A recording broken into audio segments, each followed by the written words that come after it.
He was a man of silence, precision, and mystery. Phileas Fogg lived by the ticking of a clock. Until one day he placed a bet that would defy the world, to travel the globe in just 80 days. With his loyal valet Passepartout, Fogg leaves behind everything he knows. What follows is not just a journey by train, steamship, and elephant, but a race against time, fate, and suspicion. Because while the world watches him chase the impossible, someone is watching him. This is the beginning of one of the greatest adventures ever written. Chapter 1. In which Phileas Fogg and Passepartout accept each other, the one as master, the other as man. Mr. Phileas Fogg lived, in 1872, at number 7, Savile Row, Burlington Gardens, the house in which Sheridan died in 1814. He was one of the most noticeable members of the Reform Club, though he seemed always to avoid attracting attention. An enigmatical personage about whom little was known, except that he was a polished man of the world. People said that he resembled Byron, at least that his head was Byronic. But he was a bearded, tranquil Byron who might live on 1,000 years without growing old. Certainly an Englishman, it was more doubtful whether Phileas Fogg was a Londoner.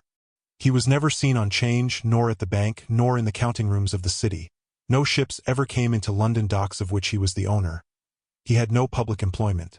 He had never been entered at any of the Inns of Court, either at the Temple or Lincoln's Inn or Gray's Inn. Nor had his voice ever resounded in the Court of Chancery, or in the Exchequer or the Queen's Bench or the ecclesiastical courts. He certainly was not a manufacturer, nor was he a merchant or a gentleman farmer. His name was strange to the scientific and learned societies, and he never was known to take part in the sage deliberations of the Royal Institution or the London Institution, the Artisans' Association, or the Institution of Arts and Sciences. He belonged, in fact, to none of the numerous societies which swarm in the English capital, from the Harmonic to that of the entomologists, founded mainly for the purpose of abolishing pernicious insects. Phileas Fogg was a member of the Reform, and that was all. The way in which he got admission to this exclusive club was simple enough. He was recommended by the Barings, with whom he had an open credit. His checks were regularly paid at sight from his account current, which was always flush. Was Phileas Fogg rich? Undoubtedly.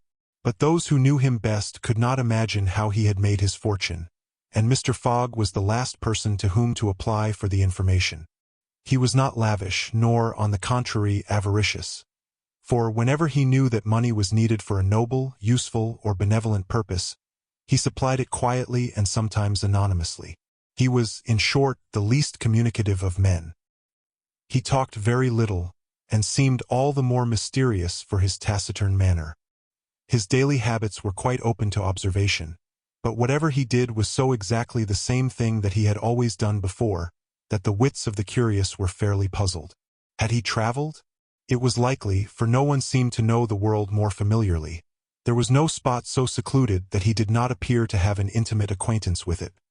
He often corrected, with a few clear words, the 1,000 conjectures advanced by members of the club as to lost and unheard-of travelers, pointing out the true probabilities, and seeming as if gifted with a sort of second sight, so often did events justify his predictions. He must have traveled everywhere, at least in the spirit. It was at least certain that Phileas Fogg had not absented himself from London for many years. Those who were honored by a better acquaintance with him than the rest declared that nobody could pretend to have ever seen him anywhere else. His sole pastimes were reading the papers and playing whist. He often won at this game, which, as a silent one, harmonized with his nature. But his winnings never went into his purse, being reserved as a fund for his charities. Mr. Fogg played not to win, but for the sake of playing. The game was in his eyes a contest, a struggle with a difficulty, yet a motionless, unwearying struggle, congenial to his tastes. Phileas Fogg was not known to have either wife or children, which may happen to the most honest people, either relatives or near friends, which is certainly more unusual. He lived alone in his house in Savile Row, whither none penetrated. A single domestic sufficed to serve him. He breakfasted and dined at the club at hours mathematically fixed in the same room at the same table, never taking his meals with other members, much less bringing a guest with him, and went home at exactly midnight only to retire at once to bed. He never used the cozy chambers which the reform provides for its favored members. He passed 10 hours out of the 24 in Savile Row, either in sleeping or making his toilet.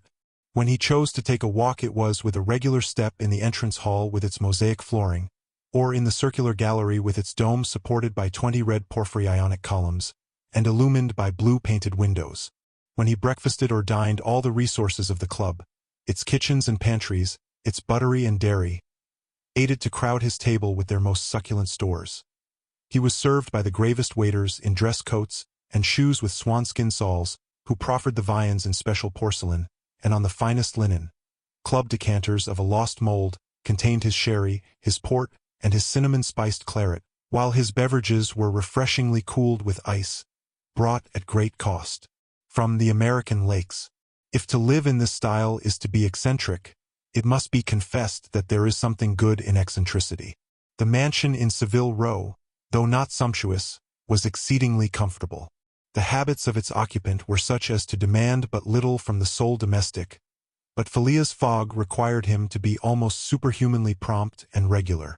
On this very 2nd of October he had dismissed James Forster, because that luckless youth had brought him shaving water at 84 degrees Fahrenheit instead of 86, and he was awaiting his successor, who was due at the house between 11 and half past. Phileas Fogg was seated squarely in his armchair, his feet close together like those of a grenadier on parade, his hands resting on his knees, his body straight, his head erect. He was steadily watching a complicated clock which indicated the hours, the minutes, the seconds, the days, the months, and the years. At exactly 11:30 Mr. Fogg would, according to his daily habit, quit Savile Row and repair to the Reform. A rap at this moment sounded on the door of the cozy apartment where Phileas Fogg was seated, and James Forster, the dismissed servant, appeared. "The new servant," said he.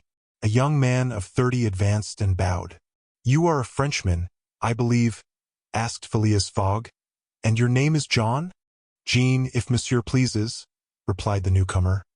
"Jean Passepartout, a surname which has clung to me because I have a natural aptness for going out of one business into another.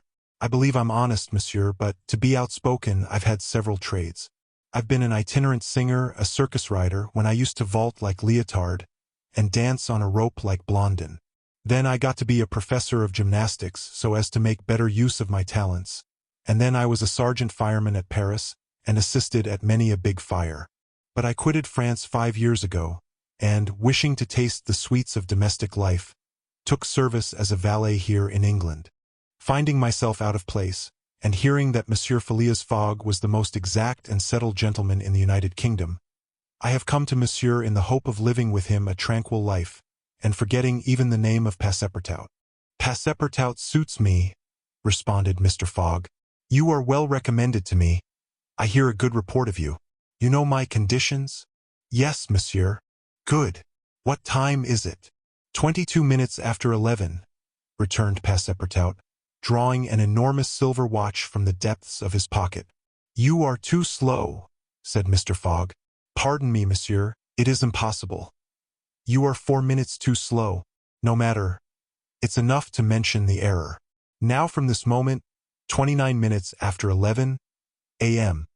This Wednesday, October 2nd, you are in my service." Phileas Fogg got up, took his hat in his left hand, put it on his head with an automatic motion, and went off without a word. Passepartout heard the street door shut once. It was his new master going out. He heard it shut again. It was his predecessor, James Forster, departing in his turn. Passepartout remained alone in the house in Savile Row. Chapter 2, in which Passepartout is convinced that he has at last found his ideal. "Faith," muttered Passepartout, somewhat flurried. "I've seen people at Madame Tussaud's as lively as my new master. Madame Tussaud's people, let it be said, are of wax, and are much visited in London. Speech is all that is wanting to make them human." During his brief interview with Mr. Fogg, Passepartout had been carefully observing him. He appeared to be a man about 40 years of age, with fine, handsome features and a tall, well-shaped figure. His hair and whiskers were light, his forehead compact and unwrinkled, his face rather pale, his teeth magnificent. His countenance possessed in the highest degree what physiognomists call repose in action, a quality of those who act rather than talk. Calm and phlegmatic, with a clear eye, Mr. Fogg seemed a perfect type of that English composure which Angelica Kauffmann has so skillfully represented on canvas. Seen in the various phases of his daily life, he gave the idea of being perfectly well-balanced, as exactly regulated as a Leroy chronometer. Phileas Fogg was, indeed, exactitude personified, and this was betrayed even in the expression of his very hands and feet. For in men, as well as in animals, the limbs themselves are expressive of the passions. He was so exact that he was never in a hurry, was always ready, and was economical alike of his steps and his motions. He never took one step too many, and always went to his destination by the shortest cut. He made no superfluous gestures, and was never seen to be moved or agitated. He was the most deliberate person in the world, yet always reached his destination at the exact moment. He lived alone, and, so to speak, outside of every social relation. And as he knew that in this world account must be taken of friction, and that friction retards, he never rubbed against anybody. As for Passepartout, he was a true Parisian of Paris. Since he had abandoned his own country for England, taking service as a valet, he had in vain searched for a master after his own heart. Passepartout was by no means one of those pert dunces depicted by Molière with a bold gaze and a nose held high in the air. He was an honest fellow, with a pleasant face, lips a trifle protruding, soft-mannered and serviceable, with a good round head, such as one likes to see on the shoulders of a friend. His eyes were blue, his complexion rubicund, his figure almost portly and well-built, his body muscular, and his physical powers fully developed by the exercises of his younger days. His brown hair was somewhat tumbled, for, while the ancient sculptors are said to have known 18 methods of arranging Minerva's tresses, Passepartout was familiar with but one of dressing his own. 3 strokes of a large tooth comb completed his toilet. It would be rash to predict how Passepartout's lively nature would agree with Mr. Fogg. It was impossible to tell whether the new servant would turn out as absolutely methodical as his master required. Experience alone could solve the question. Passepartout had been a sort of vagrant in his early years, and now yearned for repose, but so far he had failed to find it, though he had already served in 10 English houses. But he could not take root in any of these. With chagrin, he found his masters invariably whimsical and irregular, constantly running about the country, or on the lookout for adventure. His last master, young Lord Longferry, Member of Parliament, after passing his nights in the Haymarket taverns, was too often brought home in the morning on policemen's shoulders. Passepartout, desirous of respecting the gentleman whom he served, ventured a mild remonstrance on such conduct, which, being ill-received, he took his leave. Hearing that Mr. Phileas Fogg was looking for a servant, and that his life was one of unbroken regularity, that he neither traveled nor stayed from home overnight, he felt sure that this would be the place he was after. He presented himself and was accepted, as has been seen. At 11:30, then, Passepartout found himself alone in the house in Savile Row. He began its inspection without delay, scouring it from cellar to garret. So clean, well-arranged, solemn a mansion pleased him. It seemed to him like a snail's shell, lighted and warmed by gas, which sufficed for both these purposes. When Passepartout reached the 2nd story, he recognized at once the room which he was to inhabit, and he was well satisfied with it. Electric bells and speaking tubes afforded communication with the lower stories, while on the mantel stood an electric clock, precisely like that in Mr. Fogg's bedchamber, both beating the same second at the same instant. "That's good, that'll do," said Passepartout to himself. He suddenly observed, hung over the clock, a card which, upon inspection, proved to be a program of the daily routine of the house. It comprised all that was required of the servant, from 8 in the morning, exactly at which hour Phileas Fogg rose, till 11:30, when he left the house for the Reform Club, all the details of service, the tea and toast at 23 minutes past 8, the shaving water at 37 minutes past 9, and the toilet at 20 minutes before 10. Everything was regulated and foreseen that was to be done from 11:30 a.m. till midnight, the hour at which the methodical gentleman retired. Mr. Fogg's wardrobe was amply supplied and in the best taste. Each pair of trousers, coat, and vest bore a number, indicating the time of year and season at which they were in turn to be laid out for wearing, and the same system was applied to the master's shoes. In short, the house in Savile Row, which must have been a very temple of disorder and unrest under the illustrious but dissipated Sheridan, was coziness, comfort, and method idealized. There was no study, nor were there books, which would have been quite useless to Mr. Fogg, for at the Reform 2 libraries, one of general literature and the other of law and politics, were at his service. A moderate-sized safe stood in his bedroom, constructed so as to defy fire as well as burglars, but Passepartout found neither arms nor hunting weapons anywhere. Everything betrayed the most tranquil and peaceable habits. Having scrutinized the house from top to bottom, he rubbed his hands, a broad smile overspread his features, and he said joyfully, "This is just what I wanted. Ah, we shall get on together, Mr. Fogg and I. What a domestic and regular gentleman. A real machine. Well, I don't mind serving a machine." Chapter 3, in which a conversation takes place which seems likely to cost Phileas Fogg dear. Phileas Fogg, having shut the door of his house at 11:30, and having put his right foot before his left 575 times, and his left foot before his right 576 times, reached the Reform Club, an imposing edifice in Pall Mall, which could not have cost less than 3 millions. He repaired at once to the dining room, the 9 windows of which open upon a tasteful garden, where the trees were already gilded with an autumn coloring, and took his place at the habitual table, the cover of which had already been laid for him. His breakfast consisted of a side dish, a broiled fish with reading sauce, a scarlet slice of roast beef garnished with mushrooms, a rhubarb and gooseberry tart, and a morsel of Cheshire cheese, the whole being washed down with several cups of tea, for which the Reform is famous.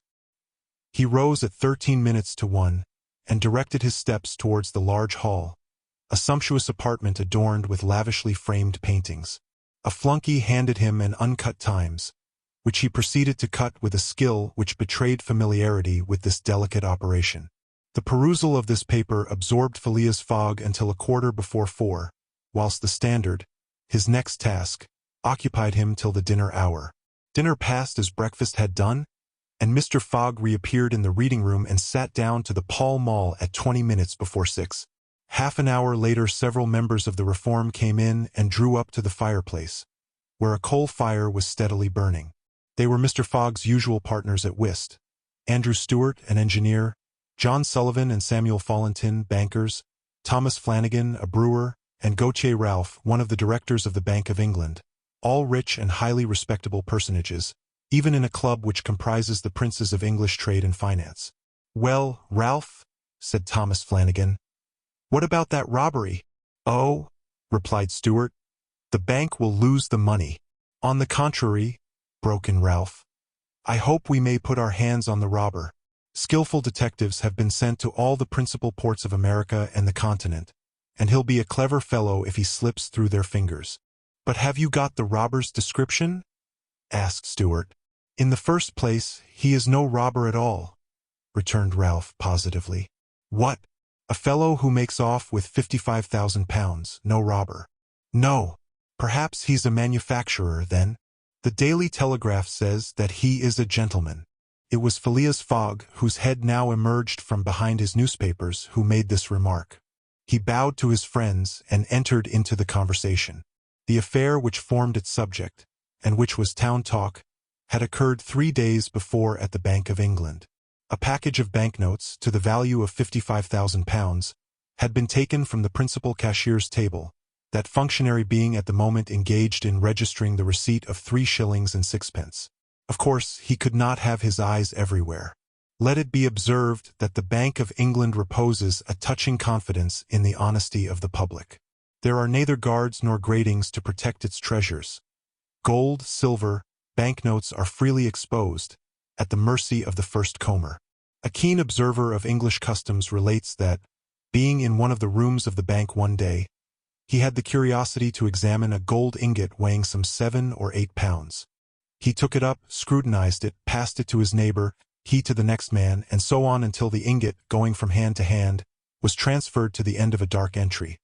Nor did it return to its place for half an hour. Meanwhile, the cashier had not so much as raised his head. But in the present instance things had not gone so smoothly. the package of notes not being found when 5 o'clock sounded from the ponderous clock in the drawing office. The amount was passed to the account of profit and loss. As soon as the robbery was discovered, picked detectives hastened off to Liverpool, Glasgow, Havre, Suez, Brindisi, New York, and other ports, inspired by the proffered reward of £2,000, and 5% on the sum that might be recovered. Detectives were also charged with narrowly watching those who arrived at or left London by rail, and a judicial examination was at once entered upon. There were real grounds for supposing, as the Daily Telegraph said, that the thief did not belong to a professional band. On the day of the robbery, a well-dressed gentleman of polished manners, and with a well-to-do air, had been observed going to and fro in the paying room where the crime was committed. A description of him was easily procured and sent to the detectives, and some hopeful spirits, of whom Ralph was one, did not despair of his apprehension. The papers and clubs were full of the affair, and everywhere people were discussing the probabilities of a successful pursuit, and the Reform Club was especially agitated, several of its members being bank officials. Ralph would not concede that the work of the detectives was likely to be in vain, for he thought that the prize offered would greatly stimulate their zeal and activity. But Stewart was far from sharing this confidence, and, as they placed themselves at the whist table, they continued to argue the matter. Stewart and Flanagan played together, while Phileas Fogg had fallen in for his partner. As the game proceeded, the conversation ceased, excepting between the rubbers, when it revived again. "I maintain," said Stewart, "that the chances are in favor of the thief, who must be a shrewd fellow." "Well, but where can he fly to?" asked Ralph. "No country is safe for him." "Sure! Where could he go, then?" "Oh, I don't know that. The world is big enough." "It was once," said Phileas Fogg in a low tone. "Cut, sir," he added, handing the cards to Thomas Flanagan. The discussion fell during the rubber, after which Stewart took up its thread. "What do you mean by once? Has the world grown smaller?" "Certainly," returned Ralph. "I agree with Mr. Fogg. The world has grown smaller, since a man can now go round it 10 times more quickly than 100 years ago. And that is why the search for this thief will be more likely to succeed. And also why the thief can get away more easily." "Be so good as to play, Mr. Stewart," said Phileas Fogg. But the incredulous Stewart was not convinced, and when the hand was finished, said eagerly, "You have a strange way, Ralph, of proving that the world has grown smaller. So, because you can go round it in 3 months." "In 80 days," interrupted Phileas Fogg. "That is true, gentlemen," added John Sullivan. "Only 80 days, now that the section between Rothal and Allahabad, on the Great Indian Peninsula Railway, has been opened. Here is the estimate made by the Daily Telegraph. From London to Suez via Mont Cenis and Brindisi, by rail and steamboats, 7 days. From Suez to Bombay, by steamer, 13. From Bombay to Calcutta, by rail, 3. From Calcutta to Hong Kong, by steamer, 13. From Hong Kong to Yokohama, Japan, by steamer, 6. From Yokohama to San Francisco, by steamer, 22. From San Francisco to New York, by rail, 7. From New York to London, by steamer and rail, 9. Total, 80 days. "Yes, in 80 days," exclaimed Stewart, who in his excitement made a false deal. "But that doesn't take into account bad weather, contrary winds, shipwrecks, railway accidents, and so on." "All included," returned Phileas Fogg, continuing to play despite the discussion. "But suppose the Hindus or Indians pull up the rails," replied Stewart. "Suppose they stop the trains, pillage the luggage vans, and scalp the passengers." "All included," calmly retorted Fogg, adding, as he threw down the cards, 2 trumps. Stewart, whose turn it was to deal, gathered them up and went on, "You are right, theoretically, Mr. Fogg, but practically. Practically also, Mr. Stewart. I'd like to see you do it in 80 days. It depends on you. Shall we go?"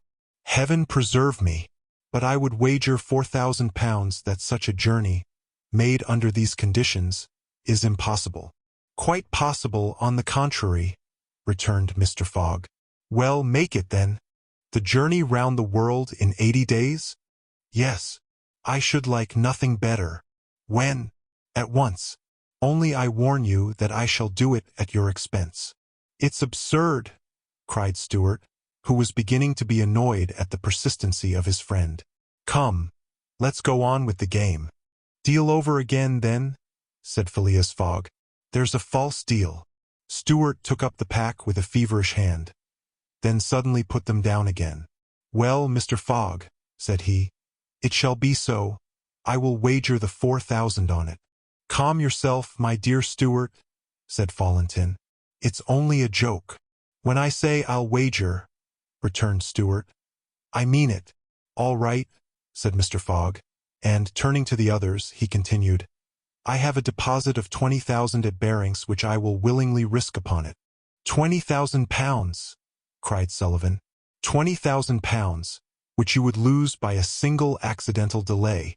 The unforeseen does not exist, quietly replied Phileas Fogg. But, Mr. Fogg, 80 days are only the estimate of the least possible time in which the journey can be made. A well-used minimum suffices for everything. But, in order not to exceed it, you must jump mathematically from the trains upon the steamers, and from the steamers upon the trains again. I will jump mathematically. You are joking. A true Englishman doesn't joke when he is talking about so serious a thing as a wager, replied Phileas Fogg solemnly. I will bet 20,000 pounds against anyone who wishes that I will make the tour of the world in 80 days or less, in 1920 hours, or 115,200 minutes. Do you accept?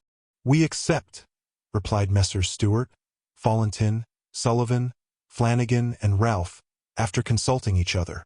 Good, said Mr. Fogg. The train leaves for Dover at 9:15. I will take it. This very evening? Asked Stuart. This very evening, returned Phileas Fogg.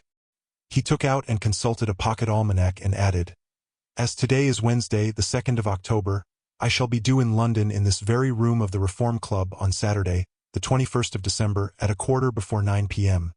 Or else the 20,000 pounds, now deposited in my name at Barings, will belong to you, in fact and in right, gentlemen. Here is a check for the amount. A memorandum of the wager was at once drawn up and signed by the 6 parties, during which Phileas Fogg preserved a stoical composure. He certainly did not bet to win, and had only staked the 20,000 pounds, half of his fortune, because he foresaw that he might have to expend the other half to carry out this difficult, not to say unattainable, project. As for his antagonists, they seemed much agitated, not so much by the value of their stake, as because they had some scruples about betting under conditions so difficult to their friend. The clock struck 7, and the party offered to suspend the game so that Mr. Fogg might make his preparations for departure. I am quite ready now, was his tranquil response. Diamonds or trumps? Be so good as to play, gentlemen. Chapter 4, in which Phileas Fogg astounds Passepartout, his servant. Having won 20 guineas at whist, and taken leave of his friends, Phileas Fogg, at 7:25, left the Reform Club. Passepartout, who had conscientiously studied the program of his duties, was more than surprised to see his master guilty of the inexactness of appearing at this unaccustomed hour. For, according to rule, he was not due in Savile Row until precisely midnight. Mr. Fogg repaired to his bedroom and called out, Passepartout! Passepartout did not reply. It could not be he who was called. It was not the right hour. Passepartout, repeated Mr. Fogg, without raising his voice. Passepartout made his appearance. I've called you twice, observed his master. But it is not midnight, responded the other, showing his watch. I know it. I don't blame you. We start for Dover and Calais in 10 minutes. A puzzled grin overspread Passepartout's round face. Clearly he had not comprehended his master. Monsieur is going to leave home? Yes, returned Phileas Fogg. We are going round the world. Passepartout opened wide his eyes, raised his eyebrows, held up his hands, and seemed about to collapse. So overcome was he with stupefied astonishment. Round the world, he murmured. In 80 days, responded Mr. Fogg. So we haven't a moment to lose. "But the trunks?" gasped Passepartout, unconsciously swaying his head from right to left. "We'll have no trunks. Only a carpet bag with 2 shirts and 3 pairs of stockings for me, and the same for you. We'll buy our clothes on the way. Bring down my mackintosh and traveling cloak, and some stout shoes, though we shall do little walking. Make haste." Passepartout tried to reply, but could not. He went out, mounted to his own room, fell into a chair and muttered, "That's good, that is, and I, who wanted to remain quiet." He mechanically set about making the preparations for departure. Around the world in 80 days. Was his master a fool? No. Was this a joke, then? They were going to Dover. Good. To Calais. Good again. After all, Passepartout, who had been away from France 5 years, would not be sorry to set foot on his native soil again. Perhaps they would go as far as Paris, and it would do his eyes good to see Paris once more. But surely a gentleman so chary of his steps would stop there. No doubt. But then it was none the less true that he was going away, this so domestic person hitherto. By 8 o'clock Passepartout had packed the modest carpet-bag, containing the wardrobes of his master and himself. Then, still troubled in mind, he carefully shut the door of his room and descended to Mr. Fogg. Mr. Fogg was quite ready. Under his arm might have been observed a red-bound copy of Bradshaw's Continental Railway Steam Transit and General Guide, with its timetables showing the arrival and departure of steamers and railways. He took the carpet-bag, opened it, and slipped into it a goodly roll of Bank of England notes, which would pass wherever he might go. "You have forgotten nothing?" asked he. "Nothing, monsieur. My mackintosh and cloak? Here they are." "Good. Take this carpet-bag," handing it to Passepartout. "Take good care of it, for there are 20,000 pounds in it." Passepartout nearly dropped the bag, as if the 20,000 pounds were in gold, and weighed him down. Master and man then descended, the street door was double-locked, and at the end of Savile Row they took a cab and drove rapidly to Charing Cross. The cab stopped before the railway station at 20 minutes past 8. Passepartout jumped off the box and followed his master, who, after paying the cabman, was about to enter the station, when a poor beggar woman, with a child in her arms, her naked feet smeared with mud, her head covered with a wretched bonnet, from which hung a tattered feather, and her shoulders shrouded in a ragged shawl, approached and mournfully asked for alms. Mr. Fogg took out the 20 guineas he had just won at whist, and handed them to the beggar, saying, "Here, my good woman, I'm glad that I met you," and passed on. Passepartout had a moist sensation about the eyes. His master's action touched his susceptible heart. 2 first-class tickets for Paris having been speedily purchased, Mr. Fogg was crossing the station to the train, when he perceived his 5 friends of the Reform. "Well, gentlemen," said he, "I'm off, you see, and if you will examine my passport when I get back, you will be able to judge whether I have accomplished the journey agreed upon." "Oh, that would be quite unnecessary, Mr. Fogg," said Ralph politely. "We will trust your word, as a gentleman of honor." "You do not forget when you are due in London again?" asked Stewart. "In 80 days, on Saturday, the 21st of December, 1872, at a quarter before 9 p.m. Goodbye, gentlemen." Phileas Fogg and his servant seated themselves in a first-class carriage at 20 minutes before 9. 5 minutes later the whistle screamed, and the train slowly glided out of the station. The night was dark, and a fine, steady rain was falling. Phileas Fogg, snugly ensconced in his corner, did not open his lips. Passepartout, not yet recovered from his stupefaction, clung mechanically to the carpet-bag, with its enormous treasure. Just as the train was whirling through Sydenham, Passepartout suddenly uttered a cry of despair. "What's the matter?" asked Mr. Fogg. "Alas! In my hurry, I forgot." "What?" "To turn off the gas in my room." "Very well, young man," returned Mr. Fogg coolly. "It will burn at your expense."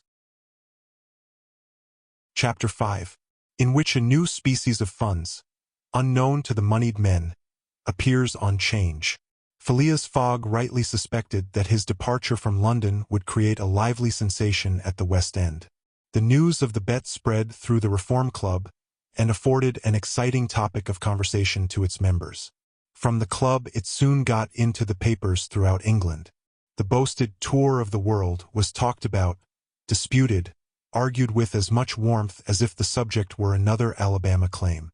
Some took sides with Phileas Fogg, but the large majority shook their heads and declared against him.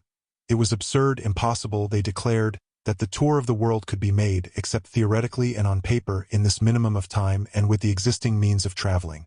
The Times, Standard, Morning Post, and Daily News, and 20 other highly respectable newspapers scouted Mr. Fogg's project as madness. The Daily Telegraph alone hesitatingly supported him. People in general thought him a lunatic, and blamed his Reform Club friends for having accepted a wager which betrayed the mental aberration of its proposer. Articles no less passionate than logical appeared on the question, for geography is one of the pet subjects of the English, and the columns devoted to Phileas Fogg's venture were eagerly devoured by all classes of readers. At first some rash individuals, principally of the gentler sex, espoused his cause, which became still more popular when the Illustrated London News came out with his portrait, copied from a photograph in the Reform Club. A few readers of the Daily Telegraph even dared to say, "Why not, after all? Stranger things have come to pass." At last a long article appeared on the 7th of October in the Bulletin of the Royal Geographical Society, which treated the question from every point of view and demonstrated the utter folly of the enterprise. Everything, it said, was against the travelers, every obstacle imposed alike by man and by nature. A miraculous agreement of the times of departure and arrival, which was impossible, was absolutely necessary to his success. He might, perhaps, reckon on the arrival of trains at the designated hours in Europe, where the distances were relatively moderate, but when he calculated upon crossing India in 3 days and the United States in 7, could he rely beyond misgiving upon accomplishing his task? There were accidents to machinery, the liability of trains to run off the line, collisions, bad weather, the blocking up by snow. Were not all these against Phileas Fogg? Would he not find himself, when traveling by steamer in winter, at the mercy of the winds and fogs? Is it uncommon for the best ocean steamers to be 2 or 3 days behind time? But a single delay would suffice to fatally break the chain of communication. Should Phileas Fogg once miss, even by an hour, a steamer, he would have to wait for the next, and that would irrevocably render his attempt vain. This article made a great deal of noise, and, being copied into all the papers, seriously depressed the advocates of the rash tourist. Everybody knows that England is the world of betting men, who are of a higher class than mere gamblers. To bet is in the English temperament. Not only the members of the Reform, but the general public made heavy wagers for or against Phileas Fogg, who was set down in the betting books as if he were a racehorse. Bonds were issued and made their appearance on 'Change. Phileas Fogg bonds were offered at par or at a premium, and a great business was done in them. But 5 days after the article in the Bulletin of the Geographical Society appeared, the demand began to subside. Phileas Fogg declined. They were offered by packages, at first of 5, then of 10, until at last nobody would take less than 20, 50, 100. Lord Albemarle, an elderly paralytic gentleman, was now the only advocate of Phileas Fogg left. This noble lord, who was fastened to his chair, would have given his fortune to be able to make the tour of the world, if it took 10 years, and he bet £5,000 on Phileas Fogg. When the folly as well as the uselessness of the adventure was pointed out to him, he contented himself with replying, "If the thing is feasible, the first to do it ought to be an Englishman." The Fogg party dwindled more and more, everybody was going against him, and the bets stood 150 and 200 to 1. And a week after his departure an incident occurred which deprived him of backers at any price. The Commissioner of Police was sitting in his office at 9 o'clock one evening, when the following telegraphic dispatch was put into his hands. Suez to London. Rowan, Commissioner of Police, Scotland Yard. I found the bank robber, Phileas Fogg. Send without delay warrant of arrest to Bombay. Fix detective. The effect of this dispatch was instantaneous. The polished gentleman disappeared to give place to the bank robber. His photograph, which was hung with those of the rest of the members at the Reform Club, was minutely examined, and it betrayed, feature by feature, the description of the robber which had been provided to the police. The mysterious habits of Phileas Fogg were recalled. His solitary ways, his sudden departure, and it seemed clear that, in undertaking a tour round the world on the pretext of a wager, He had had no other end in view than to elude the detectives and throw them off his track. Chapter 6, in which Fix, the detective, betrays a very natural impatience. The circumstances under which this telegraphic dispatch about Phileas Fogg was sent were as follows.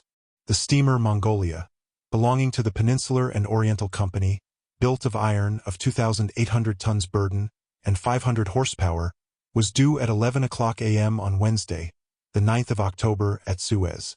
The Mongolia plied regularly between Brindisi and Bombay via the Suez Canal, and was one of the fastest steamers belonging to the company, always making more than 10 knots an hour between Brindisi and Suez, and 9.5 between Suez and Bombay. 2 men were promenading up and down the wharves, among the crowd of natives and strangers who were sojourning at this once straggling village. Now, thanks to the enterprise of M. Lesseps, a fast-growing town. One was the British consul at Suez, who, despite the prophecies of the English government and the unfavorable predictions of Stevenson, was in the habit of seeing, from his office window, English ships daily passing to and fro on the Great Canal, by which the old roundabout route from England to India by the Cape of Good Hope was abridged by at least a half. The other was a small, slight-built personage, with a nervous, intelligent face, and bright eyes peering out from under eyebrows which he was incessantly twitching. He was just now manifesting unmistakable signs of impatience, nervously pacing up and down, and unable to stand still for a moment. This was Fix, one of the detectives who had been dispatched from England in search of the bank robber. It was his task to narrowly watch every passenger who arrived at Suez, and to follow up all who seemed to be suspicious characters, or bore a resemblance to the description of the criminal, which he had received 2 days before from the police headquarters at London. The detective was evidently inspired by the hope of obtaining the splendid reward which would be the prize of success, and awaited with a feverish impatience, easy to understand, the arrival of the steamer Mongolia. "So you say, Consul," asked he for the 20th time, "that this steamer is never behind time?" "No, Mr. Fix," replied the consul. "She was bespoken yesterday at Port Said, and the rest of the way is of no account to such a craft. I repeat that the Mongolia has been in advance of the time required by the company's regulations, and gained the prize awarded for excess of speed." "Does she come directly from Brindisi?" "Directly from Brindisi. She takes on the Indian mails there, and she left there Saturday at 5 p.m. Have patience, Mr. Fix. She will not be late. But really, I don't see how, from the description you have, you will be able to recognize your man, even if he is on board the Mongolia. A man rather feels the presence of these fellows, Consul, than recognizes them. You must have a scent for them, and a scent is like a sixth sense which combines hearing, seeing, and smelling. I've arrested more than one of these gentlemen in my time, and if my thief is on board, I'll answer for it. He'll not slip through my fingers." "I hope so, Mr. Fix, for it was a heavy robbery. A magnificent robbery, Consul. £55,000. We don't often have such windfalls. Burglars are getting to be so contemptible nowadays. A fellow gets hung for a handful of shillings." "Mr. Fix," said the consul, "I like your way of talking and hope you'll succeed, but I fear you will find it far from easy. Don't you see, the description which you have there has a singular resemblance to an honest man." "Consul," remarked the detective, dogmatically, "great robbers always resemble honest folks. Fellows who have rascally faces have only one course to take, and that is to remain honest. Otherwise they would be arrested offhand. The artistic thing is to unmask honest countenances. It's no light task, I admit, but a real art." Mr. Fix evidently was not wanting in a tinge of self-conceit. Little by little the scene on the quay became more animated.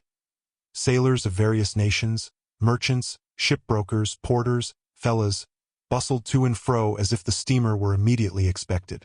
The weather was clear and slightly chilly. The minarets of the town loomed above the houses in the pale rays of the sun.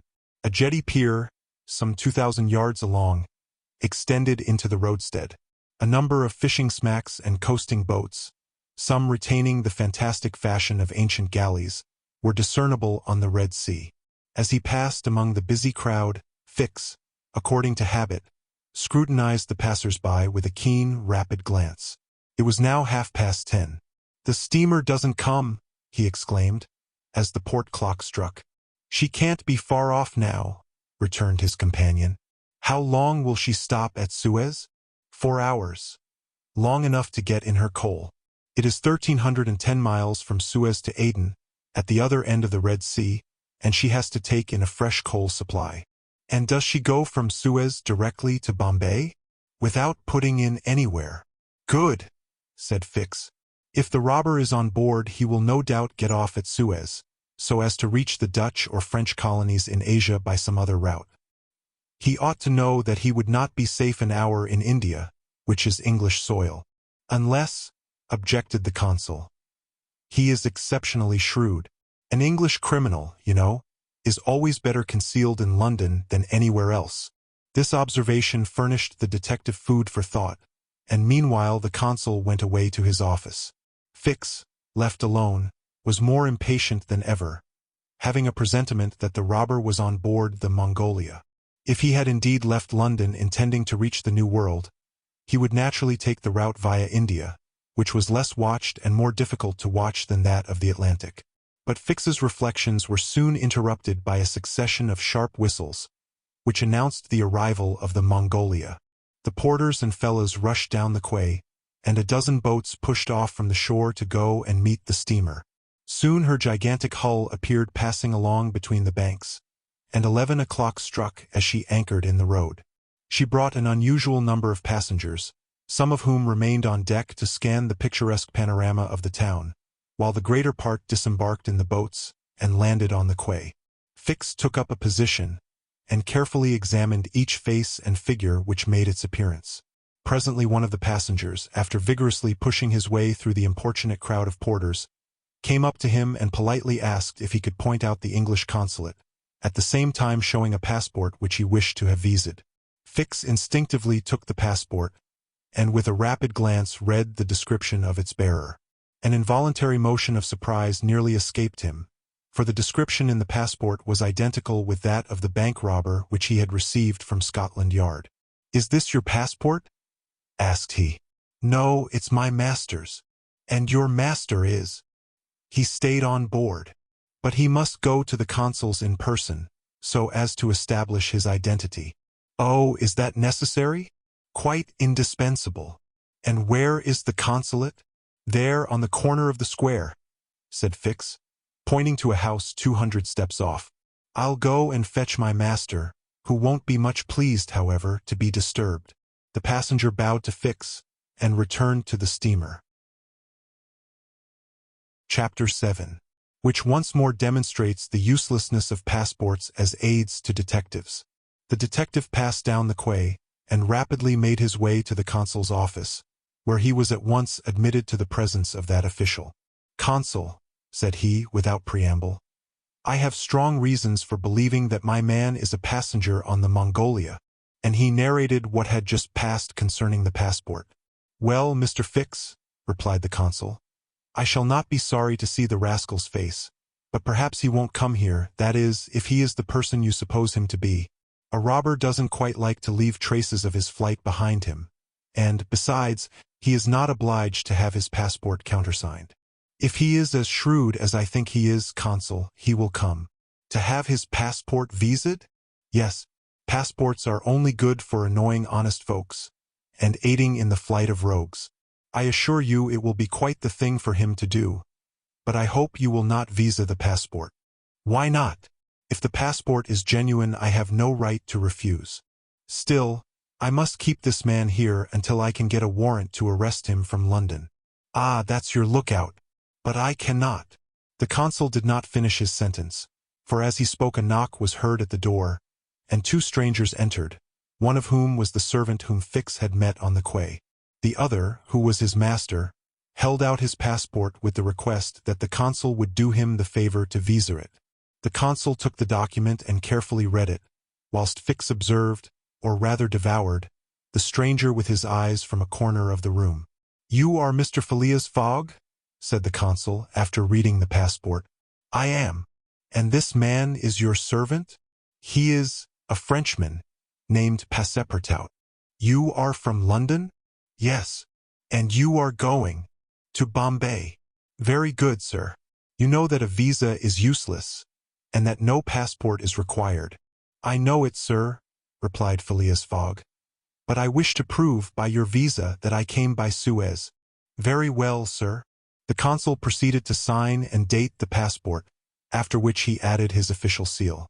Mr. Fogg paid the customary fee, coldly bowed, and went out, followed by his servant. Well? Queried the detective. Well, he looks and acts like a perfectly honest man, replied the consul. Possibly, but that is not the question.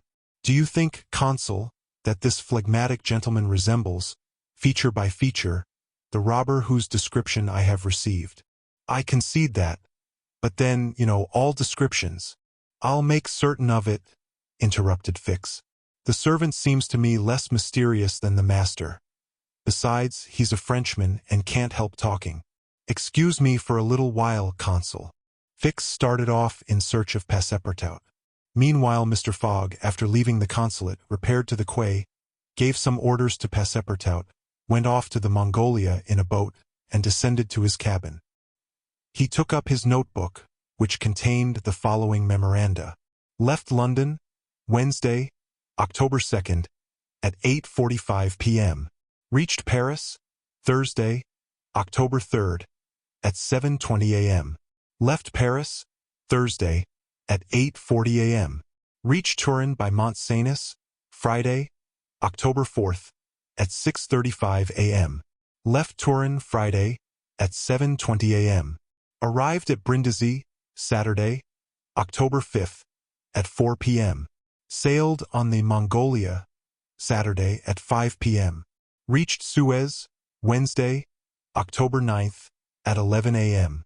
Total of hours spent 158½ or in days 6 days and a half. These dates were inscribed in an itinerary divided into columns, indicating the month, the day of the month, and the day for the stipulated and actual arrivals at each principal point: Paris, Brindisi, Suez, Bombay, Calcutta, Singapore, Hong Kong, Yokohama, San Francisco, New York, and London, from the 2nd of October to the 21st of December, and giving a space for setting down the gain made or the loss suffered on arrival at each locality. This methodical record thus contained an account of everything needed, and Mr. Fogg always knew whether he was behindhand or in advance of his time. On this Friday, October 9th, he noted his arrival at Suez, and observed that he had as yet neither gained nor lost. He sat down quietly to breakfast in his cabin, never once thinking of inspecting the town, being one of those Englishmen who are wont to see foreign countries through the eyes of their domestics. Chapter 8, in which Passepartout talks rather more, perhaps, than is prudent. Fix soon rejoined Passepartout, who was lounging and looking about on the quay, as if he did not feel that he, at least, was obliged not to see anything. "Well, my friend," said the detective, coming up with him, "is your passport viséd?" "Ah, it's you, is it, monsieur?" responded Passepartout. "Thanks, yes, the passport is all right." "And you are looking about you?" "Yes, but we travel so fast that I seem to be journeying in a dream." "So this is Suez?" "Yes." "In Egypt?" "Certainly, in Egypt." "And in Africa?" "In Africa." "In Africa," repeated Passepartout. "Just think, monsieur, I had no idea that we should go farther than Paris, and all that I saw of Paris was between 20 minutes past 7 and 20 minutes before 9 in the morning, between the Northern and the Lion stations, through the windows of a car and in a driving rain. How I regret not having seen once more Père Lachaise and the circus in the Champs-Élysées." "You are in a great hurry, then?" "I am not, but my master is. By the way, I must buy some shoes and shirts.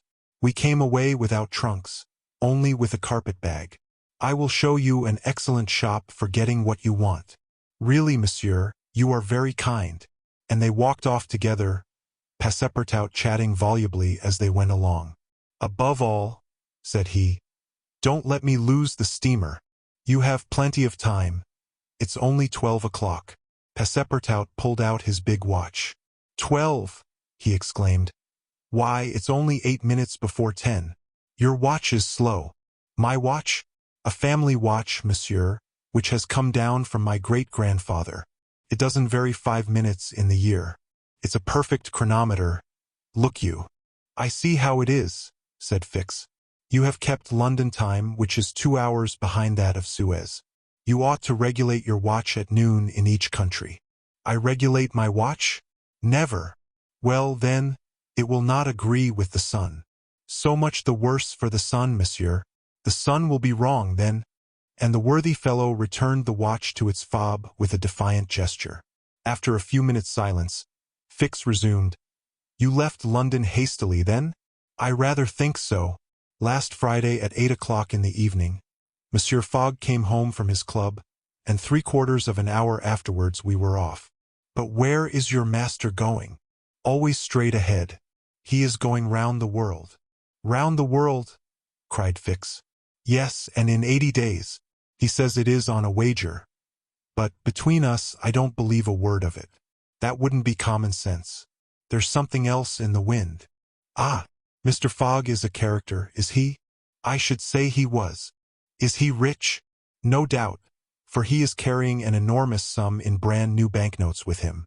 And he doesn't spare the money on the way, either. He has offered a large reward to the engineer of the Mongolia, if he gets us to Bombay well in advance of time. And you have known your master a long time? Why, no. I entered his service the very day we left London. The effect of these replies upon the already suspicious and excited detective may be imagined. The hasty departure from London soon after the robbery, the large sum carried by Mr. Fogg, his eagerness to reach distant countries, the pretext of an eccentric and foolhardy bet, all confirmed Fix in his theory. He continued to pump poor Passepartout, and learned that he really knew little or nothing of his master, who lived a solitary existence in London, was said to be rich, though no one knew whence came his riches, and was mysterious and impenetrable in his affairs and habits. Fix felt sure that Phileas Fogg would not land at Suez, but was really going on to Bombay. Is Bombay far from here? Asked Passepartout.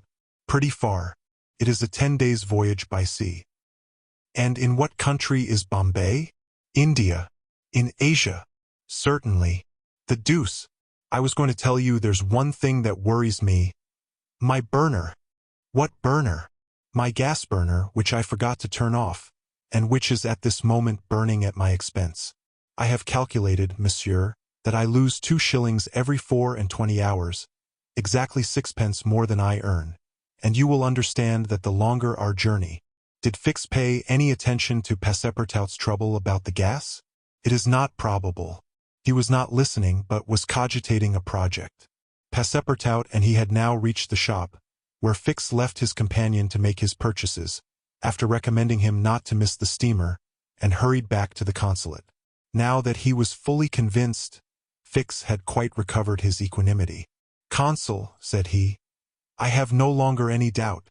I have spotted my man. He passes himself off as an odd stick who is going round the world in 80 days. Then he's a sharp fellow," returned the consul, "and counts on returning to London after putting the police of the 2 countries off his track." "We'll see about that," replied Fix. "But are you not mistaken?" "I am not mistaken. Why was this robber so anxious to prove, by the visa, that he had passed through Suez? Why? I have no idea. But listen to me." He reported in a few words the most important parts of his conversation with Passepartout. "In short," said the consul, "appearances are wholly against this man. And what are you going to do? Send a dispatch to London for a warrant of arrest to be dispatched instantly to Bombay, take passage on board the Mongolia, follow my rogue to India, and there, on English ground, arrest him politely with my warrant in my hand and my hand on his shoulder." Having uttered these words with a cool, careless air, the detective took leave of the consul, and repaired to the telegraph office, whence he sent the dispatch which we have seen to the London police office. A quarter of an hour later found Fix, with a small bag in his hand, proceeding on board the Mongolia. And ere many moments longer, the noble steamer rode out at full steam upon the waters of the Red Sea. Chapter 9. In which the Red Sea and the Indian Ocean prove propitious to the designs of Phileas Fogg. The distance between Suez and Aden is precisely 1,310 miles, and the regulations of the company allow the steamers 138 hours in which to traverse it. The Mongolia, thanks to the vigorous exertions of the engineer, seemed likely, so rapid was her speed, to reach her destination considerably within that time. The greater part of the passengers from Brindisi were bound for India, some for Bombay, others for Calcutta by way of Bombay, the nearest route thither, now that a railway crosses the Indian peninsula. Among the passengers was a number of officials and military officers of various grades, the latter being either attached to the regular British forces or commanding the sepoy troops, and receiving high salaries ever since the central government has assumed the powers of the East India Company. For the sub-lieutenants get £280, brigadiers £2,400, and generals of divisions £4,000. What with the military men, a number of rich young Englishmen on their travels, and the hospitable efforts of the purser, the time passed quickly on the Mongolia. The best of fare was spread upon the cabin tables at breakfast, lunch, dinner, and the 8 o'clock supper, and the ladies scrupulously changed their toilets twice a day, and the hours were whirled away, when the sea was tranquil, with music, dancing, and games. But the Red Sea is full of caprice, and often boisterous, like most long and narrow gulfs. When the wind came from the African or Asian coast, the Mongolia, with her long hull, rolled fearfully. Then the ladies speedily disappeared below. The pianos were silent. Singing and dancing suddenly ceased. Yet the good ship plowed straight on, unretarded by wind or wave, towards the straits of Bab el-Mandeb. What was Phileas Fogg doing all this time?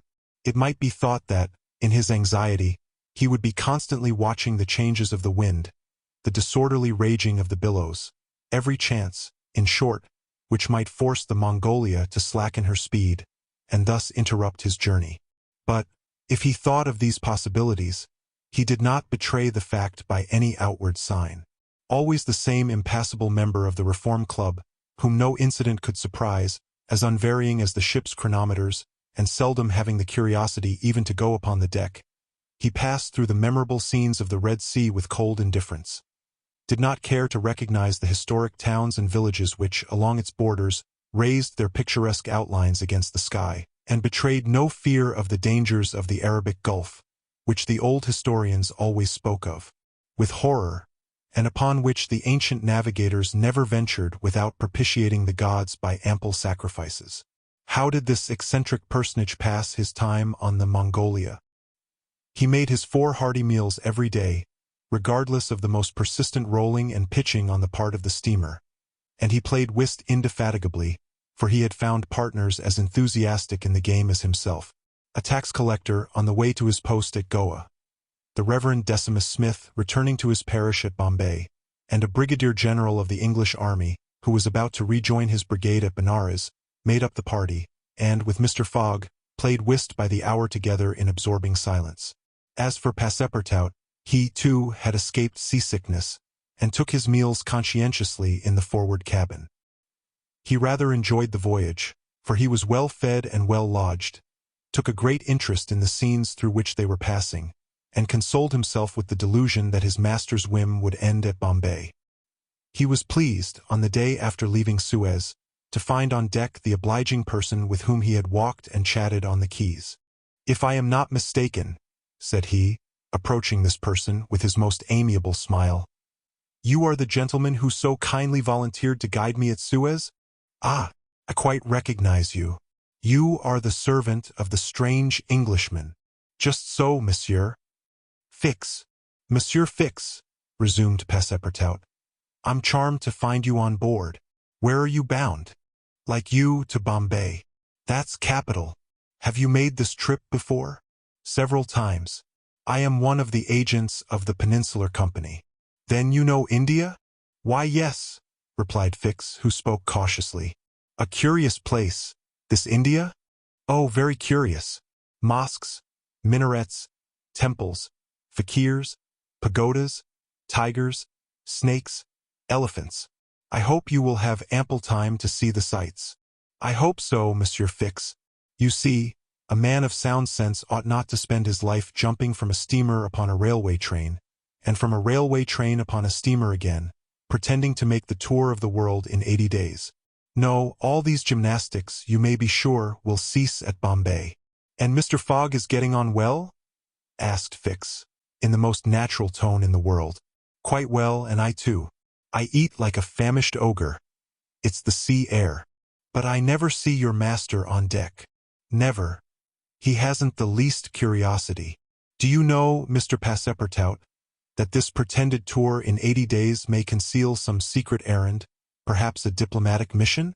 Faith, Monsieur Fix, I assure you I know nothing about it, nor would I give half a crown to find out." After this meeting, Passepartout and Fix got into the habit of chatting together, the latter making it a point to gain the worthy man's confidence. He frequently offered him a glass of whiskey or pale ale in the steamer barroom, which Passepartout never failed to accept with graceful alacrity, mentally pronouncing Fix the best of good fellows. Meanwhile, the Mongolia was pushing forward rapidly. On the 13th, Mocha, surrounded by its ruined walls whereon date trees were growing, was sighted, and on the mountains beyond were espied vast coffee fields. Passepartout was ravished to behold this celebrated place, and thought that, with its circular walls and dismantled fort, it looked like an immense coffee cup and saucer. The following night they passed through the Strait of Bab el-Mandeb, which means in Arabic, the Bridge of Tears, and the next day they put in at Steamer Point, northwest of Aden Harbor, to take in coal. This matter of fueling steamers is a serious one at such distances from the coal mines. It costs the Peninsular Company some £800,000 a year. In these distant seas, coal is worth £3 or £4 sterling a ton. The Mongolia had still 1,650 miles to traverse before reaching Bombay, and was obliged to remain 4 hours at Steamer Point to coal up. But this delay, as it was foreseen, did not affect Phileas Fogg's program. Besides, the Mongolia, instead of reaching Aden on the morning of the 15th, when she was due, arrived there on the evening of the 14th, a gain of 15 hours. Mr. Fogg and his servant went ashore at Aden to have the passport again visaed. Fix, unobserved, followed them. The visa procured, Mr. Fogg returned on board to resume his former habits, while Passepartout, according to custom, sauntered about among the mixed population of Somalis, Banyans, Parses, Jews, Arabs, and Europeans who comprised the 25,000 inhabitants of Aden. He gazed with wonder upon the fortifications which make this place the Gibraltar of the Indian Ocean, and the vast cisterns where the English engineers were still at work, 2,000 years after the engineers of Solomon. Very curious, said Passepartout to himself on returning to the steamer. I see that it is by no means useless to travel, if a man wants to see something new. At 6 p.m. The Mongolia slowly moved out of the roadstead, and was soon once more on the Indian Ocean. She had 168 hours in which to reach Bombay, and the sea was favorable, the wind being in the northwest, and all sails aiding the engine.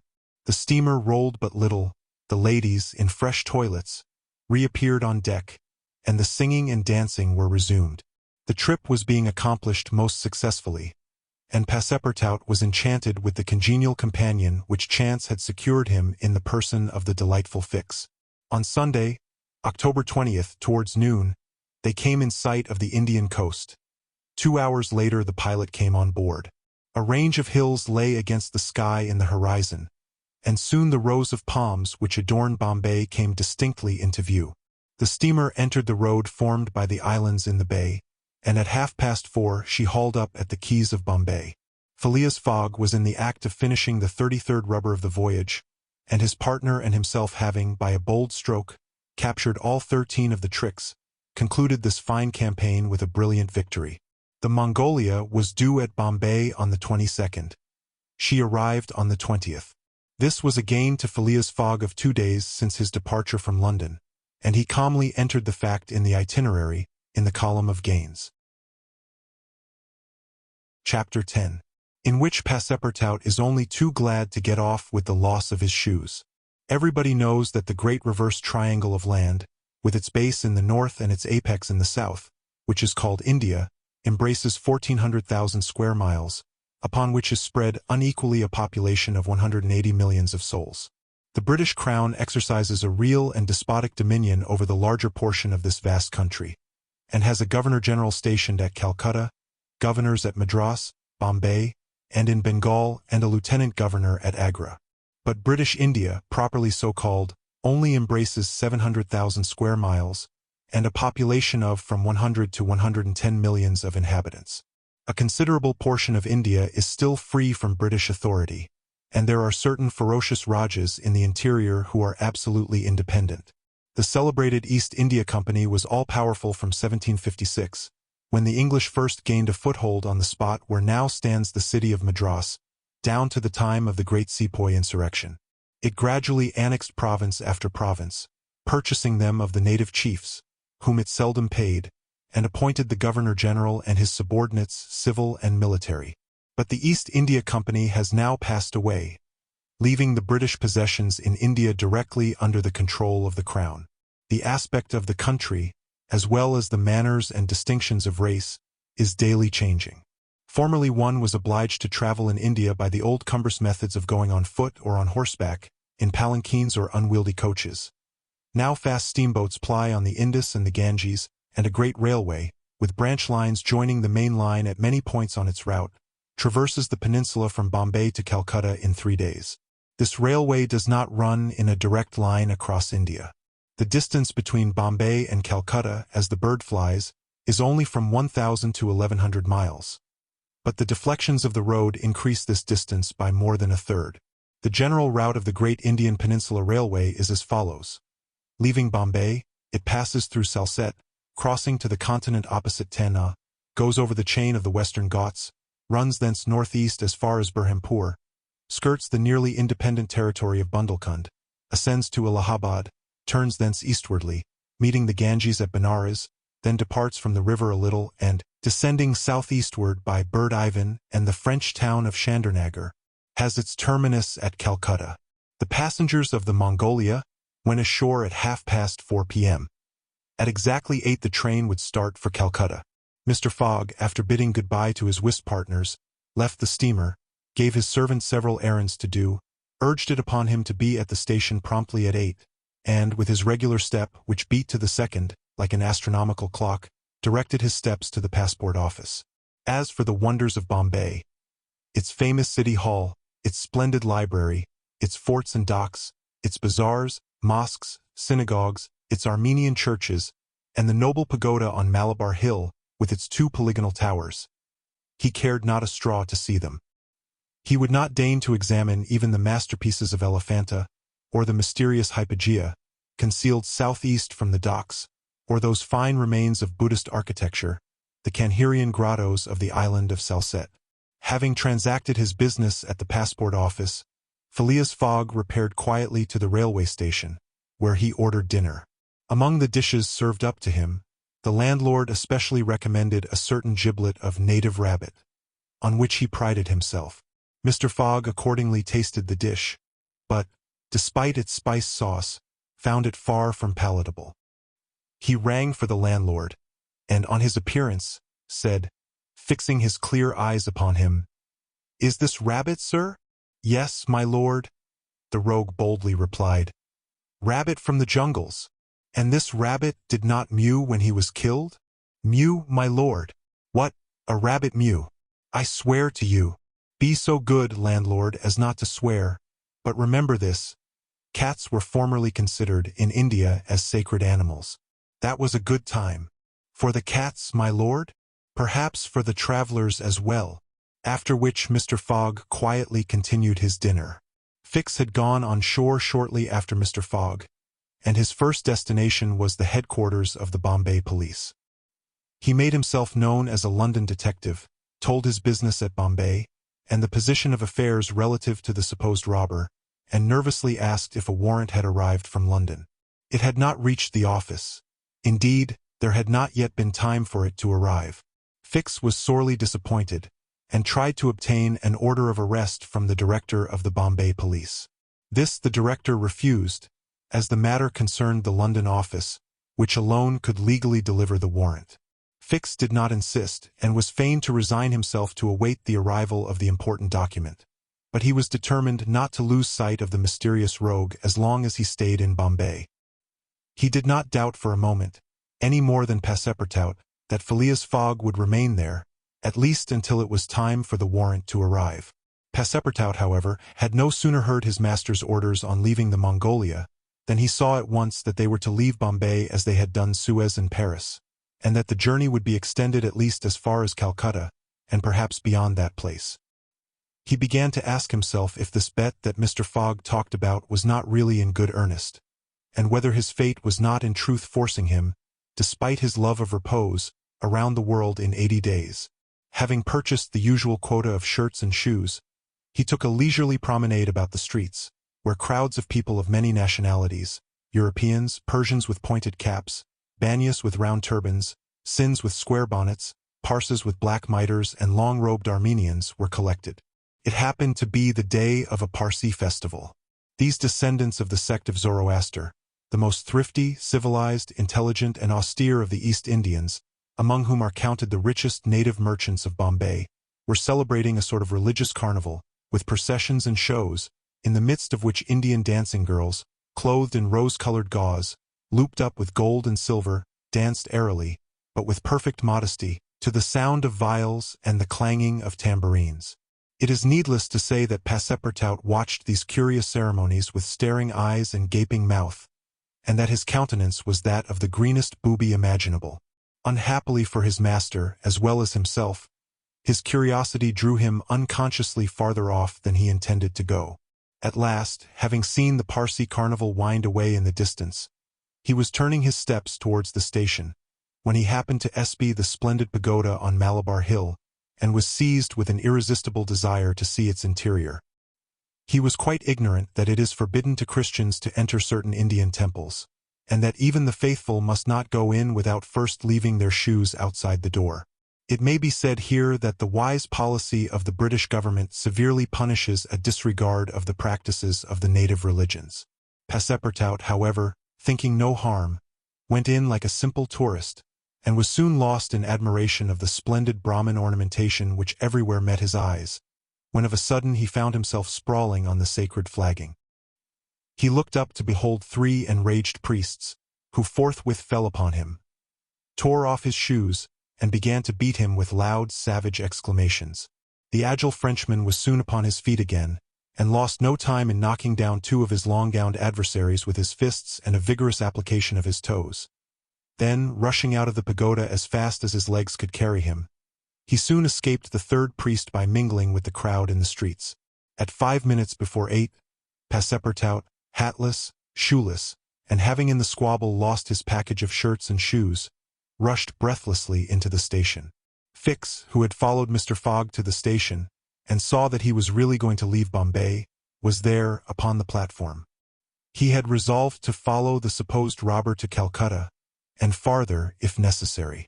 Passepartout did not observe the detective, who stood in an obscure corner, but Fix heard him relate his adventures in a few words to Mr. Fogg. "I hope that this will not happen again," said Phileas Fogg coldly, as he got into the train. Poor Passepartout, quite crestfallen, followed his master without a word. Fix was on the point of entering another carriage, when an idea struck him which induced him to alter his plan. "No, I'll stay," muttered he. "An offense has been committed on Indian soil. I've got my man." Just then the locomotive gave a sharp screech, and the train passed out into the darkness of the night.